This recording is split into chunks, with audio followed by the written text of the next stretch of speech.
हे student, स्वागत है फिर से आप सबका हमारे यूट्यूब चैनल हिंद क्लासेस 2, 3, 4 पर। तो जैसा कि आप सब देख पा रहे हैं, आज फिर से मैं लेके आ गई हूँ आप सब के लिए साइंस का वेरी इंपॉर्टेंट क्वेश्चन, जो कि आप लोग के बोर्ड के पॉइंट ऑफ व्यू से बहुत ज़्यादा इंपॉर्टेंट होने वाला है।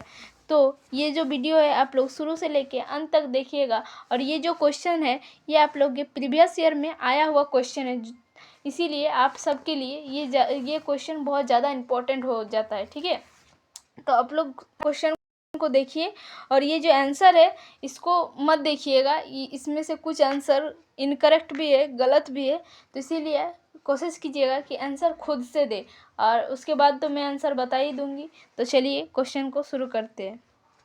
तो आज का हमारा पहला क्वेश्चन है, क्या बोल रहा है, किस दर्पण में वास्तविक फोकस होता है। तो वास्तविक फोकस किस दर्पण में होता है, तो ये जो होता है अवतल दर्पण में। किस दर्पण में, अवतल दर्पण में जो होता है वास्तविक प्रतिबिंब होता है। नेक्स्ट क्वेश्चन हमारे क्या बोल रहा है, मोटर वाहन के सामने कौन सा दर्पण लगा होता है। तो जो मोटरसाइकिल होता है उसके सामने में कौन सा दर्पण लगा होता है, तो वो उत्तल दर्पण लगा होता है। ये क्वेश्चन जो है इसका आंसर जो है इनकरेक्ट है, इसमें ये उत्तल दर्पण हो जाएगा इसका। ठीक है, नेक्स्ट क्वेश्चन क्या बोल रहा है, यदि एक लेंस की क्षमता -2 डायोप्टर है तो इसकी फोकस दूरी क्या होगी। इसकी फोकस दूरी क्या होगी वही पूछ रहा है। ठीक है, तो चलिए इसको बनाते हैं।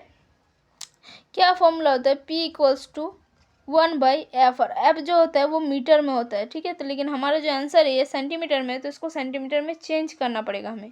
तो ये क्या हो गया, -2 डायोप्टर = 1/f। तो देन f = हमारा हो गया 1/2, 1 - 1/2। तो इसको हम लोग क्या लिख सकते हैं, 0.5। अब मीटर है, मीटर को हम सेंटीमीटर में चेंज करने के लिए क्या करेंगे, 0.5 को इंटू करेंगे 100 से। तो ये क्या हो जाएगा, ये आ जाएगा f = हमारा आ गया 50 सेंटीमीटर। -50 यहाँ क्योंकि माइनस है, ये है पहले से। ठीक है, माइनस है तो ये -50 आ गया। तो आंसर नंबर सी जो होगा हमारा करेक्ट हो गया। ठीक है, आंसर सी करेक्ट है। नेक्स्ट क्वेश्चन की ओर बढ़ते चलिए। क्या बोल रहा है, निम्न में से किस माध्यम में अपवर्तनांक अधिक होता है। सबसे ज़्यादा अपवर्तनांक किस माध्यम में होता है। तो हीरा जो है, हीरा में सबसे ज़्यादा अपवर्तनांक होता है और हवा में सबसे कम अपवर्तनांक होता है। ठीक है, चलिए नेक्स्ट क्वेश्चन क्या बोल रहा है, प्रिज्म द्वारा प्रकाश की कौन सी परिघटना घटती है। प्रिज्म के द्वारा प्रकाश की कौन सी परिघटना घटती है, तो ये वर्ण विक्षेपण घटता है, वर्ण विक्षेपण प्रिज्म के द्वारा। ठीक है, तो ऑप्शन नंबर सी जो हो गया करेक्ट हो गया। नेक्स्ट क्वेश्चन आप लोग चलिए अब इधर आ जाएंगे। क्या है आप लोग का क्वेश्चन देखते हैं। चलिए क्या बोल रहा है, जरा दृष्टि दोष किस प्रकार के लेंस द्वारा दूर किया जाता है। जरा दूर मतलब जरा जो दृष्टि दोष है वो किस लेंस द्वारा दूर किया जाता है, तो ये द्विफोक्सी लेंस द्वारा इसको ठीक किया जाता है, द्विफोक्सी। ठीक है, नेक्स्ट क्वेश्चन क्या बोल रहा है, खतरे का निशान किस रंग का बना होता है। खतरे का जो निशान होता है वो किस रंग का बना है, लाल रंग जो होता है खतरा का रंग माना जाता है, लाल रंग को खतरा का रंग माना जाता है। ठीक है, तो इसका आंसर बी हो जाएगा। नेक्स्ट क्वेश्चन क्या बोल रहा है, विभवांतर का ऐसा मात्रक। विभवांतर का ऐसा मात्रक क्या होता है, वोल्ट। और अगर आप लोग को पूछा जाए कि आवेश का ऐसा मात्रक क्या होता है, तो विद्युत आवेश का जो ऐसा मात्रक होता है वो कूलम होता है। और ओम जो होता है ये प्रतिरोध का ऐसा मात्रक होता है, और एमीटर विद्युत धारा का। ठीक है, तो ये चारों याद रख लीजिएगा, ये ऐसा मात्रक पूछे जाते हैं। ठीक है, तो चारों याद रख लीजिएगा।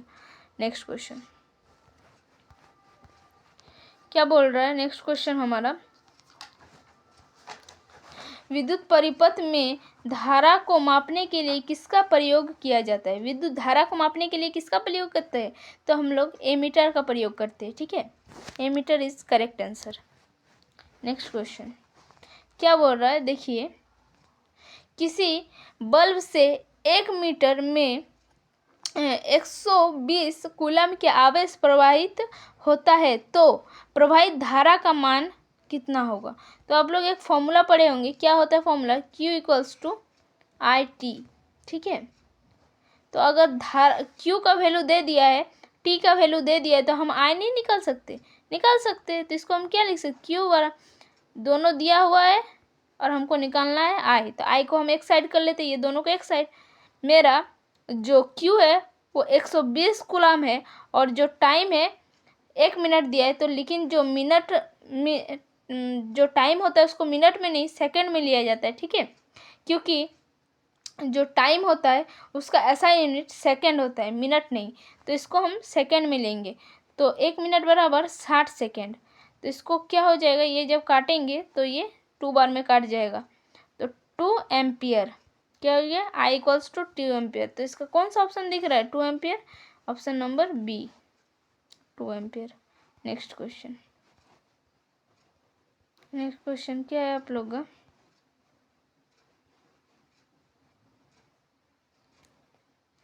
एक यूनिट विद्युत ऊर्जा का मान होता है, एक यूनिट विद्युत ऊर्जा का कितना मान होता है, 3.6 इंटू 10⁻6 जूल, ठीक है, क्या होता है 3.6 इंटू 10⁻6 जूल। नेक्स्ट क्वेश्चन, विद्युत धारा प्राप्त करने की युक्ति को क्या कहते हैं, विद्युत धारा जिससे प्राप्त किया जाता है तो उसको जनरेटर या जनित्र कहते हैं, ठीक है।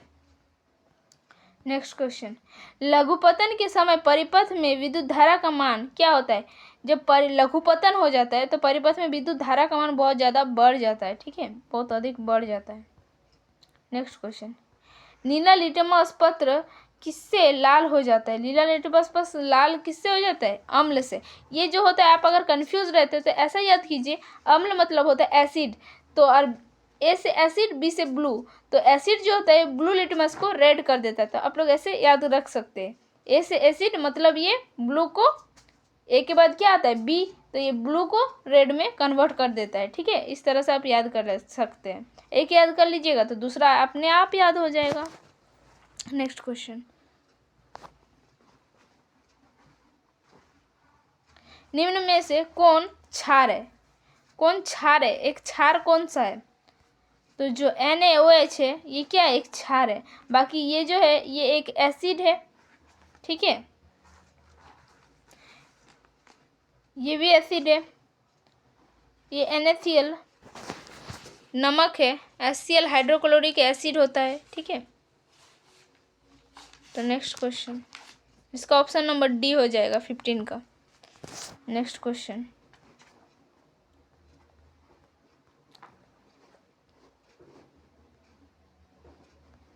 नेक्स्ट क्वेश्चन है हमारा, क्या बोल रहा है क्वेश्चन,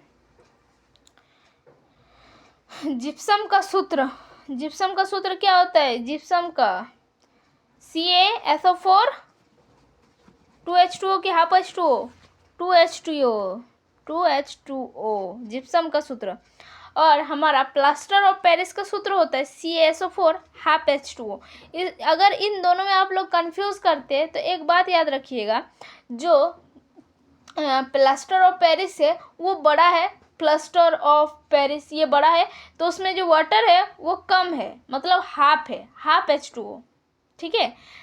लेकिन जो जिप्सम है वो वर्ड जो है वो छोटा है, तो लेकिन इसमें वाटर जो है वो ज़्यादा है, उसमें हाफ H2O था, इसमें 2H2O है, तो आप ऐसे याद रख सकते हैं। ऑपोजिट, अगर बड़ा लिखा हुआ है तो छोटा H2O का मान है, अगर छोटा लिखा हुआ है तो बड़ा H2O का मान है, तो ये ऐसा याद रख सकते हैं, ठीक है। नेक्स्ट क्वेश्चन, समीकरण CaCO3 एरो देंगे, रिएक्ट कराएंगे तो क्या बनेगा, CaO कैल्शियम ऑक्साइड और CO बनेगा।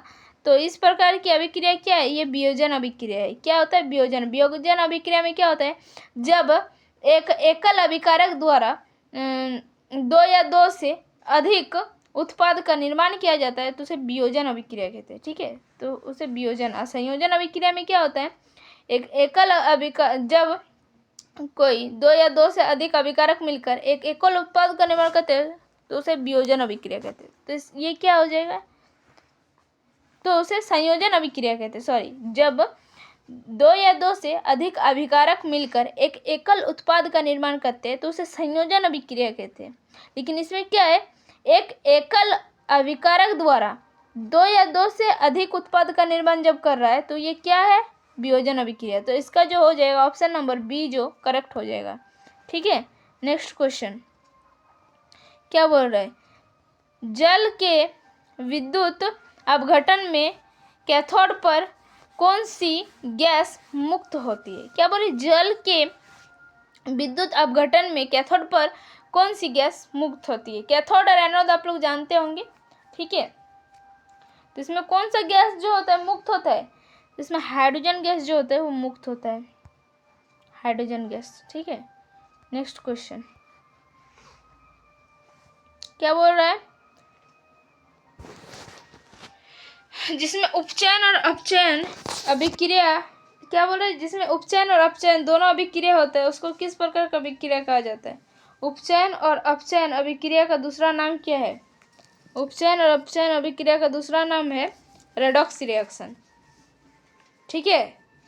इन दोनों का दूसरा नाम है रेडॉक्स रिएक्शन। जब एक ही साथ उपचयन और अपचयन दोनों अभिक्रिया होता है तो उसे रिडॉक्स रिएक्शन कहते हैं।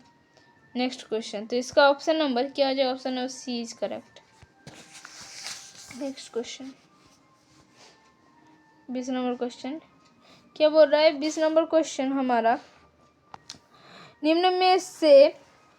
निम्नलिखित में विद्युत का सर्वोत्तम चालक है, तो इनमें से बोल रहा है सबसे अच्छा विद्युत किसमें पार होगा, ठीक है। तो आप लोग देख सकते हैं सबसे अच्छा, लेकिन अगर देखा जाए इसमें ऑप्शन के हिसाब से देखना है इसीलिए, नहीं तो अगर सबसे अच्छा बोला जाए तो चांदी जो होता है वो विद्युत का सबसे अच्छा चालक होता है।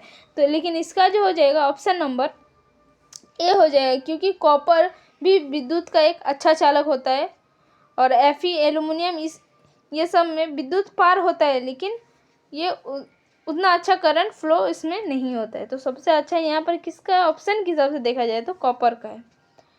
तो ऑप्शन नंबर इसका ए जो हो जाएगा करेक्ट हो जाएगा। तो बस आज के लिए इतना ही, फिर मिलते हैं अगला वीडियो में। और आप लोग को अगर पार्ट 2 चाहिए तो आप लोग कमेंट कीजिए ज़्यादा से ज़्यादा, नेक्स्ट दिन पार्ट 2 ज़रूर आएगा, ठीक है। तो अभी के लिए इतना ही, टेक केयर, बाय बाय।